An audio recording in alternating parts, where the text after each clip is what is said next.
नमस्कार दर्शकों, मैं हूं आशिका पाटोदी आपके साथ और आप देख रहे हैं SBCN टाइम्स। बुलेटिन में वक्त हो क्या है आज की अहम खबरों का। मंदसौर जिले के संजत गांव में सामाजिक संस्था BR फाउंडेशन द्वारा रक्तदान शिविर, मतदान जागरूकता, वृक्षारोपण कार्यक्रम आयोजित किया गया। इस मौके पर रक्तवीरों का सम्मान भी हुआ। जिले में रक्त की कमी न हो, सभी को पर्याप्त मात्रा में रक्त उपलब्ध हो, इसी उद्देश्य को लेकर मध्य प्रदेश की सामाजिक संस्था BR फाउंडेशन द्वारा मंदसौर जिले के ग्राम संजीत के शासकीय अस्पताल में स्वैच्छिक रक्तदान शिविर का आयोजन किया गया। रक्तदान शिविर में युवाओं ने बढ़ चढ़कर हिस्सा लिया। संस्था द्वारा सभी रक्तवीरों को सम्मान पत्र, दुपट्टा, एक पौधा देकर सम्मानित किया गया। वहीं संस्था द्वारा आगामी विधानसभा चुनाव में 100% मतदान हो, इसके लिए मतदान जागरूकता हस्ताक्षर अभियान चलाया गया एवं मतदाताओं को मतदान के लिए शपथ दिलाई गई।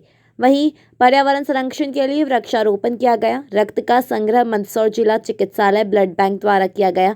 कार्यक्रम विशेष तौर पर संस्था के पदाधिकारी, जनप्रतिनिधि, पत्रकार, ग्रामवासी बड़ी संख्या में मौजूद रहे।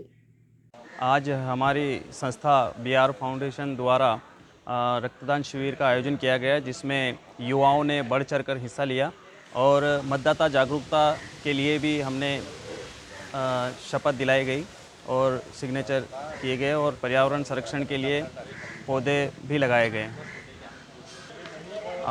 हम 30-35 युवा हैं और हम संदेश देना चाहते हैं कि युवा आगे आएं और ब्लड डोनेट करें, जिससे व्यवस्थाएं बनी रहे।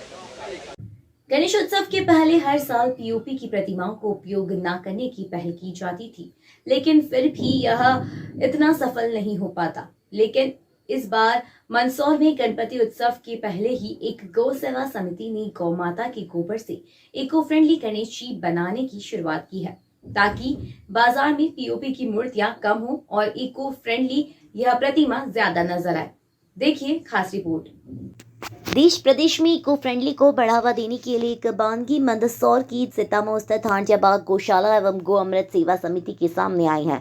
दरअसल यहाँ गौ माता के गोबर से गणेश जी और अन्य विशेष प्रकार की प्रतिमाएं बनाने का काम किया जा रहा है। गणेश उत्सव को लेकर गौ माता के गोबर से हजारों की संख्या में प्रतिमाएं तैयार की गई है, जिन्हें नाम मात्र के शुक्ल पे बप्पा के भक्तों को उपलब्ध कराया जाएगा।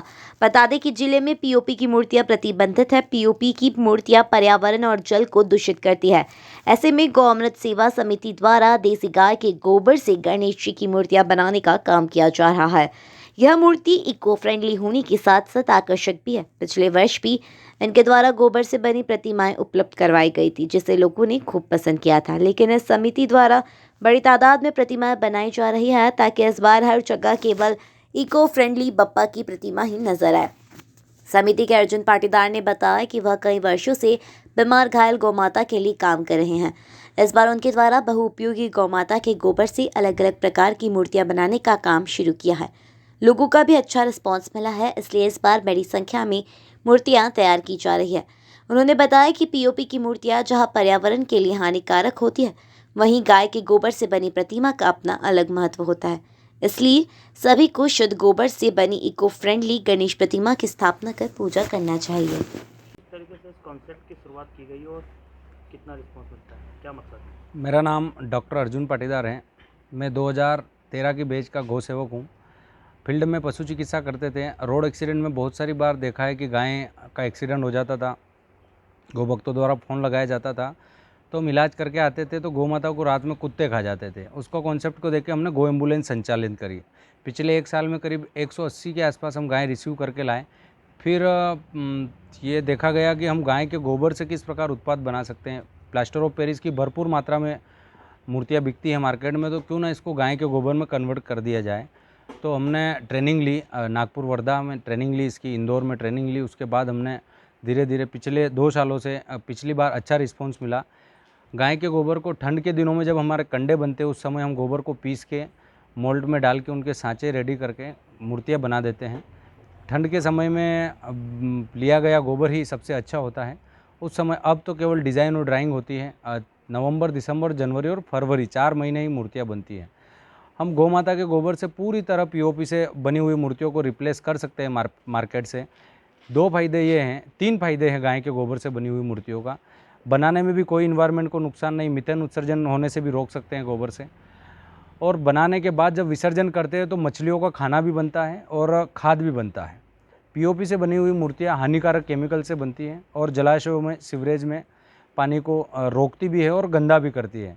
गाय के गोबर से बनी हुई मूर्तियाँ पूरी तरह से, देशी गाय के गोबर से बनी हुई है तो वो पूरी तरह खाद है। गमले में भी प्रवेश कर सकते हो, पानी में, नदियों और जलाशयों में भी प्रवेश कर सकते हो, जिसका पूरी तरह कंपोज हो जाती है। हमने सभी प्रकार की मूर्तियाँ, मोल्ट, आप देख रहे हो दीवाल घड़ी, छोटी से छोटी मूर्ति 50 रुपये से लगाकर हमारे पास 3500 रुपये तक की मूर्तियाँ हैं। गौ अमृत सेवा समिति हमारा यूट्यूब चैनल भी है, आप उस पर पूरी जानकारी ले सकते हो। हम निःशुल्क ट्रेनिंग पूरे इंडिया में जहाँ भी हो, जूम मीटिंग के माध्यम से हमने पिछले 13 राज्यों में ऑनलाइन ट्रेनिंग भी ली थी, दिशांजलि के माध्यम से। प्लेटफॉर्म दिशांजलि था हमारा। अब हमने खुद का ट्रेनिंग सेंटर भी शुरू कर दिया है।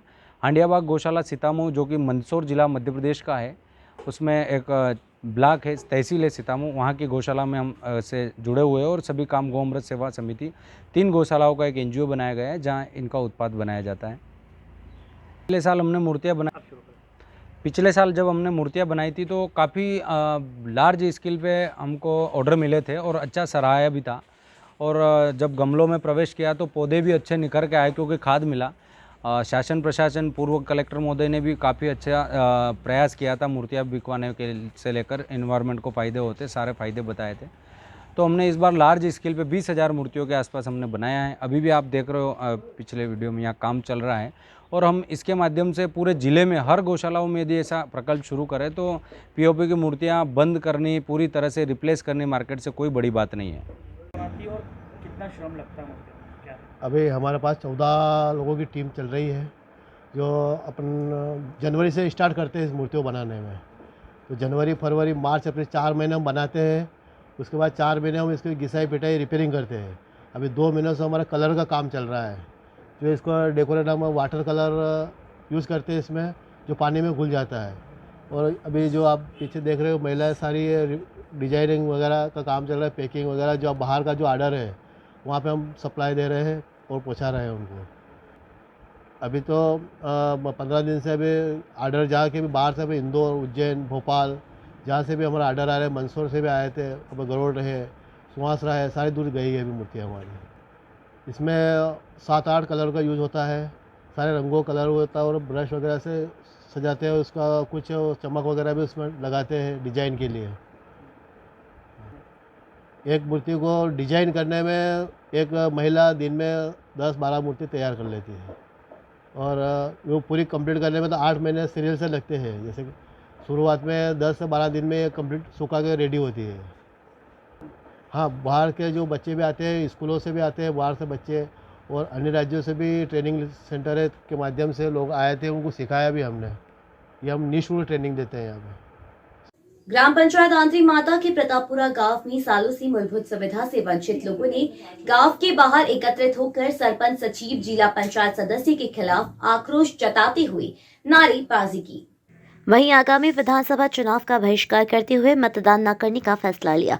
ग्रामीणों ने विरोध स्वरूप ग्राम प्रतापपुरा में नेताओं का प्रवेश वर्जित कर बस स्टैंड पर बोर्ड भी लगाया। जैसे ही दोपहर बाद जानकारी क्षेत्र विधायक की लगी तो आंतरी माता जाते समय विधायक ने ग्रामीणों से रुककर चर्चा की, साथ ही मूलभूत सुविधा, सीसी सड़क व पेयजल सुविधा देने का आश्वासन दिया।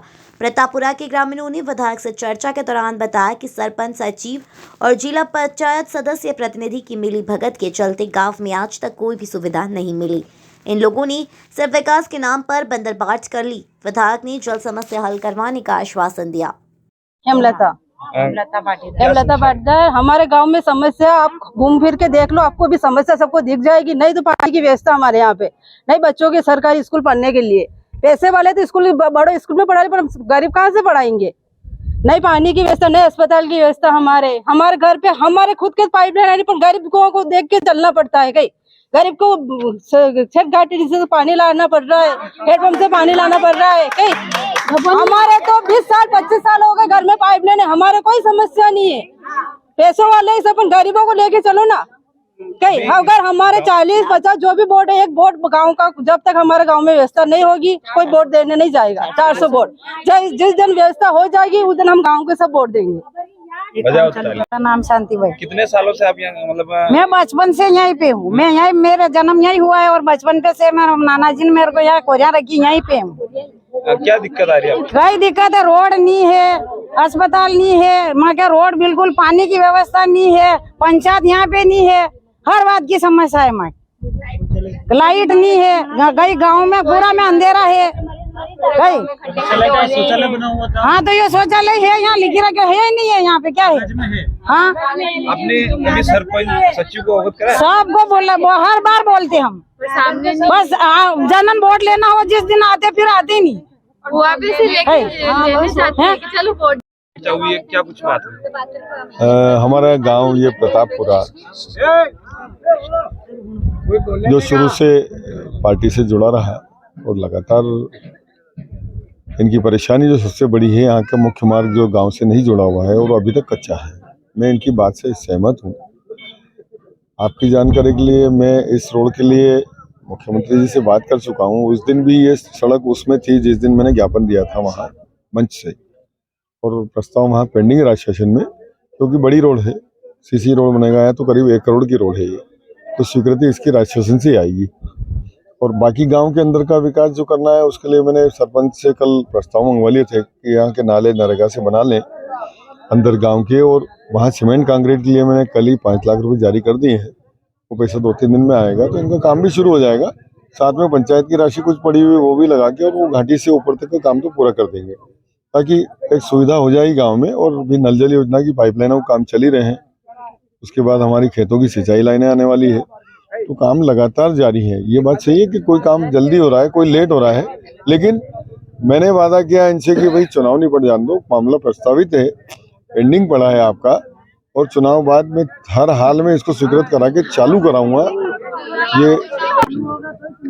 ये लाडली बहनें हैं, इनको मुख्यमंत्री जी ने सब अधिकार दिए हैं, तो बहनें अपने भाई से दूर तो नहीं हो सकती, ये बात भी तय है।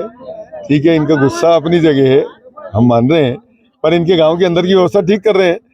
ये जो मेन रोड की बात है, तो ये रोड भी स्वीकृत होते ही ये काम शुरू होगा निश्चित रूप से। तो बहनों को भी नाराज होने की जरूरत नहीं है, अपना गुस्सा आक्रोश जरूर बताएं, मतदान भी उनका अधिकार है, लेकिन बहनें तो भाई के साथ हर हाल में रहेंगी, किसी भी स्थिति में रहेंगी।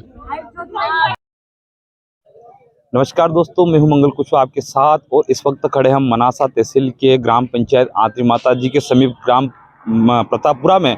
एक तरफ जहां प्रदेश सरकार और देश के मुखिया शिवराज बड़े बड़े विकास के दावे करती है, लेकिन मनासा विधानसभा में यह एक ऐसा प्रतापपुरा गांव पहला गांव है जहां पर पूरे गांव के लोगों ने विधानसभा चुनाव से पहले मतदान का बहिष्कार किया है। बहिष्कार को लेकर हम मौका स्थल पर मौजूद है। आप देख सकते हैं हमारे चारों तरफ गांव की जो काफ़ी सारी महिलाएं हैं और गांव के युवा बुजुर्ग यहां पर मौजूद है, जिन्होंने चुनाव का बहिष्कार करते हुए यहाँ पे गांव के बाहर एक बोर्ड लगाया है कि जहाँ पर किसी भी नेता का प्रवेश वर्जित है, क्योंकि पिछले करीब 2004 से लेकर अभी तक इस गांव में कोई भी मूलभूत सुविधा और विकास कार्य अभी तक नहीं हुआ है, जिसके चलते इन लोगों का यह निर्णय लिया गया है कि अभी तक जो आगामी विधानसभा जो चुनाव है उसमें ये मतदान नहीं करेंगे। फिलहाल तो आप देख सकते हैं कि पूरे गाँव के लोग यहाँ पर इकट्ठे हुए हैं और क्षेत्रीय विधायक है उनके आने का इंतजार कर रहे हैं। काफ़ी सारी महिलाएं हैं, बुजुर्ग महिलाएं और यह गांव के लोग, इनसे हम बात करेंगे कि क्या कुछ कह रहे हैं और किस कारण ये मतदान का बहिष्कार कर रहे हैं। हमारे साथ गांव की कई सारी महिलाएं हैं, बुजुर्ग महिलाएं हैं, युवा बालिका हैं, इन सब जानेंगे कि इनकी क्या समस्या है जो इन्होंने अब की बार विधानसभा चुनाव को लेकर बहिष्कार किया है और बाहरी नेताओं को यहाँ पर प्रवेश मना किया गाँव के अंदर। इनसे हम जानेंगे कि गाँव में किस प्रकार की सुविधा इनको नहीं मिल रही है, क्या मूलभूत सुविधा इनको नहीं मिल रही है, इनसे हम बात करेंगे। क्या नाम है आपका मैडम? मैं लीला पाटीदार। क्या कुछ समस्या है आपके गांव की? हमारे गांव की समस्या मेन तो रोड, और इसके अलावा पानी। कितने सालों से ये समस्या हो रही है आप लोगों को? हमारे 20 सालों से। अच्छा, आपने इस मामले को लेकर कई अधिकारी, सरपंच, ग्राम पंचायत सचिव या विधायक को कभी अवगत कराया है? पहले भी करवाया था सरपंच साहब को, लेकिन उन्होंने कुछ सुनवाई नहीं करी। अभी तक कोई भी समस्या हल नहीं हुआ? हाँ। अच्छा, आप विरोध प्रदर्शन कर रहे हैं, यहाँ गाँव का बोर्ड लगाया हुआ है कि आप लोग अब की बार मतदान नहीं करेंगे, क्यों नहीं करेंगे? क्या कारण है? क्या हुआ क्या कि यहाँ पे आके वापस चले जाते हैं कि कुछ भी नहीं है हमारे गांव के। आ गया जो हमारा काम है वो सामने वाला करे, क्या उनको बता रहे हैं हम तो अभी तक हमारे गांव में कोई व्यवस्था नहीं की है। कोई व्यवस्था करने की जो होता है सरकारी आता है वो खा जाते हैं, कुछ भी तो करना चाहिए उनको। क्या क्या समस्या है? हमारे मेन समस्या एक तो हमारे गांव में पंचायत भी नहीं है, एक दूसरी समस्या हमारे गांव में रोड नहीं है, दूसरा अस्पताल है। हमारे गांव में कोई व्यवस्था ऐसी नहीं है कि हम पानी की अब ये डाली है, क्या कायम काम किया हमारे लिए। हमारे गांव में सभी बेचारे भर भर के लेके आती है पानी, और हमारे ऐसा गाँव में रोड ऐसा है कि हमारा चलना ही नहीं आता है। क्षेत्रीय विधायक, ग्राम पंचायत, सब कुछ आए लेकिन मीटिंग करके अपने अपने घर जाके बैठ जाते हैं, और हमारे गांव का भी खा कर बैठे हो, क्या मिल रहा है हमको? तो आपका जो निर्णय है, अब बार आप विधानसभा चुनाव में मतदान नहीं करेंगे? हाँ, नहीं करेंगे। क्यों नहीं करेंगे? हमारा काम पानी भी नहीं आ रहा है, हमारा रोड नहीं बन रहा है, हमारी पंचायत नहीं हो रही, हम उद्धार तो होना चाहिए, इसका कुछ भी नहीं हो रहा है। जहाँ पड़े हैं वहीं पड़े हैं, जो जन्म के हमारे। इस बारे में क्या आप भी यहाँ पे? हमारे गांव में रोड बनना चाहिए, सब कुछ होना चाहिए, लाइट सुविधा, स्कूल, लाइट की सुविधा होनी चाहिए, पानी की सुविधा होनी चाहिए, सब सुविधा होनी चाहिए। इकट्ठे हुए हैं हमारे गांव में रोड नहीं, इसलिए इकट्ठे हुए सब। इससे पहले भी तो समस्या थी इस बारे में? बहुत सारी समस्या थी, सब कुछ किया था, पर हमें कुछ नहीं, आगे जाते थे मिलके, बस वही यही समस्या है बस। कई सारी महिलाएं यहाँ पे अभी मौजूद है और सभी ने अपनी अपनी समस्या बताई है। गांव के युवा भी मौजूद है और ये जो मुख्य सड़क है यहाँ पर अभी सभी खड़े हैं और विरोध प्रदर्शन कर रहे हैं कि आगामी विधानसभा चुनाव में ये मतदान नहीं करेंगे। इनकी जो समस्याएं जब तक इनका निराकरण नहीं होगा, तब तक यह आश्वासन नहीं मिलेगा, तब तक ये मतदान का बहिष्कार करेंगे। SBCN टाइम्स, मंगल कुशवाहा, मनासा। मंदसौर शहर सहित आंचल में बीती शुक्रवार रात से झमाझम बारिश का दौर जारी है। लगातार बारिश के बाद जिले की शवना, चंबल और रीतम नदी का जलस्तर बढ़ा। वहीं शहर के निचले इलाकों में जलभराव की स्थिति से आमजन परेशान नजर आए। बता दें कि बीते शुक्रवार से जिले में झमाझम बारिश का दौर जारी है। लंबे अंतराल के बाद प्रदेश सहित मंदसौर में भी तेज बारिश का दौर शुरू हुआ है। मौसम विभाग के चेतावनी अनुसार जिले में शुक्रवार शाम से शनिवार शाम तक रुक रुक कर झमाझम बारिश का दौर जारी रहा। राजस्थान के प्रतापगढ़, बांसवाड़ा में भी लगातार बारिश के बाद मंदसौर की शवना नदी अपनी उफान की ओर पहुंची। हालत यह बने है कि दोपहर तक पानी की आवक बढ़ते देख कालाभाटा बांध के 3 गेट 6-6 फीट खोले गए। वहीं लगातार बारिश के बाद शहर के धान मंडी, शुक्ला चौक, दशरथ नगर आदि इलाकों में जलभराव के बाद लोग परेशान होते नजर आए। वहीं पशुपतिनाथ शवना छोटी पुल पर पानी आने के बाद आवागमन बंद किया गया। वहीं एहतियातन पुलिस की तैनाती की गई। इधर शिवना का जलस्तर बढ़ने से कोलवा, नाहरगढ़ और बल्लौद मार्ग अवरुद्ध हो गए। अगर बारिश की हालत यही रहे तो जल्द ही शिवना मैया बाबा पशुपतिनाथ के चरण पखारेंगी।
डैम का जो गेट खोला गया है? ये काला भाटा के 2 गेट खोले गए हैं। सुबह 9 बजे बाद से पानी का स्तर बढ़ा था, जो अभी तक तो 2 गेट खुले हुए थे। अभी एक तीसरा गेट भी खोला गया है 3 फीट। और लगता है लगातार जल स्तर बढ़ रहा है? अभी तक तो बढ़ ही रहा है, क्योंकि तीसरा गेट भी खुल गया है और आगे देखते हैं, बढ़ता है तो फिर और खोले जाएंगे। क्या नाम है आपका? बीमा। ठीक है। कब तक लगता है मंदिर में भी प्रवेश करेंगे? गत रात्रि से पूर्व मालवांचल में बहुत अच्छी बारिश हुई है और इस वर्ष बारिश का काफ़ी इंतज़ार करना पड़ा पूरे मालवांचल को। तो गत रात्रि से ही पूरे मंदसौर के आसपास शहरों में, गाँवों में अच्छी बारिश हुई है, जिसकी वजह से आज शिवना माई में इस वर्ष पहली बार उफान पे आई है। और ऐसा लग रहा है कि जल्द ही शिवना माई इस वर्ष प्रथम बार भगवान पशुपतिनाथ का अभिषेक कर सकेगी। अभी मौसम का दौर जारी है और यह अनुमान लगाया जा रहा है और मौसम विभाग द्वारा भी कहा जा रहा है कि मंदसौर आसपास क्षेत्रों में भारी बारिश के अच्छे प्रबल योग है। आपका शुभ नाम? पंडित राकेश भट्ट। मंदसौर शहर में लगातार बारिश के बाद शनिवार सुबह शहर के रामटेकरी क्षेत्र मित्र वत्सला के सामने वर्षों पुराना पेड़ धराशायी हो गया। पेड़ गिरने से पास बनी नाश्ता पॉइंट सहित मामूली नुकसान हुआ। गनीमत रही कि बड़ा हादसा नहीं हुआ। सूचना के बाद नगरपालिका टीम मौके पर पहुंची और पेड़ को सड़क से अलग करवाया। इसके साथ ही स्थानीय रहवासियों ने पास ही ऐसे अन्य पेड़ जो कि गिरने की अवस्था में हैं, इनको लेकर भी हादसे का अंदेशा जताया। महिलाओं ने बताया कि आज के घटनास्थल के पास और पेड़ भी है जो कि गिरने की हालत में है और अगर यह गिरने की है तो बड़ा हादसा हो सकता है। ऐसे में नगरपालिका को चाहिए कि इन उक्त पेड़ को भी यहां से हटाए ताकि भविष्य में किसी बड़े हादसे का सामना ना करना पड़े। क्या कहेंगे, क्या समस्या? ये वार्ड नंबर 9 से है भैया। हमने हर जगह प्रशासन से बात कर रखी है कि झाड़ को आप जैसे तैसे करके कटवाइए। हमेशा ऊपर की डालियाँ टूटती रहती है, आए दिन 3-3 घंटे लाइटें बंद हो जाती है और अभी पास के झाड़ का हादसा हो चुका है और हमारे यहाँ का भी हो सकता है। और दूसरी बात है एक रोड का, ये हमारा हाथ जोड़ के निवेदन है, एक हमारा रोड का भी कर दें। छोटे छोटे बच्चे भी यहाँ पे खेलते रहते हैं, हाँ कभी गिरे तो ये सरकार उसकी जवाबदारी लेगी। कुछ भी नुकसान होता है। ये झुग्गी झोपड़ी मित्र शाला वार्ड नंबर 9 हमारा। ये कभी भी गिरने जैसी स्थिति में बहुत बार बोल दिया। बैंक वाले भैया सब सरों से कह दिया हमने, इन बैंकों के सरों से भी बोला, रोक के बोला कि इसको कटवाओ, पर वो लोग नहीं सुनने को। पार्षद भैया से बोल दिया, कोई नहीं सुन रहा हमारी, कोई भी नहीं सुन रहा हमारी। तो क्या नाम है आपका? मंजू भाई। ये सब पेड़ गिरा, ये मौसम के हिसाब से बारिश के सबसे पेड़ कमजोर हो गया था तो गिर गया है। इसको साइड में करवा रहे हैं इसको नगरपालिका टीम द्वारा। जी, नगरपालिका टीम द्वारा। जी सर, किस तरह सफाई की जा रही है? इसको जो ये पेड़ गिरा है इससे नुकसान हुआ लोगों का, इसको कटवा के साइड में करा देंगे व्यवस्थित। सलमा, ये हमारे को इस झाड़ से बहुत परेशानी है और ये गिरने जैसा हो रहा है, जड़ से गिरेगा और ना या तो इधर गिर सकता है या इधर गिर सकता है। इधर गिरेगा डिक्की को परेशानी है तो डिक्की हमारा सर घर ले बैठेगी और इधर गिरेगा तो हमारे बच्चों को परेशानी है। हमारा घर छत झाड़ के नीचे घर है, आप देख सकते हैं। पेड़ गिरा, अभी पास में एक हादसा होते होते बचा है तो उसमें तो चलो उन्होंने उठा लिया और हमारे यहाँ अगर गिरेगा तो हम उठा भी नहीं सकते। छोटे छोटे बच्चे हैं और आके कोई देखेगा भी नहीं और अभी तक कोई देख नहीं रहा। हमने कब से शिकायत कर रहा सर, कोई। मेरा नाम सलमा। अहम खबरों में आजकल इतना ही। देश और प्रदेश की खबरों के लिए देखते रहिए SBCN टाइम्स।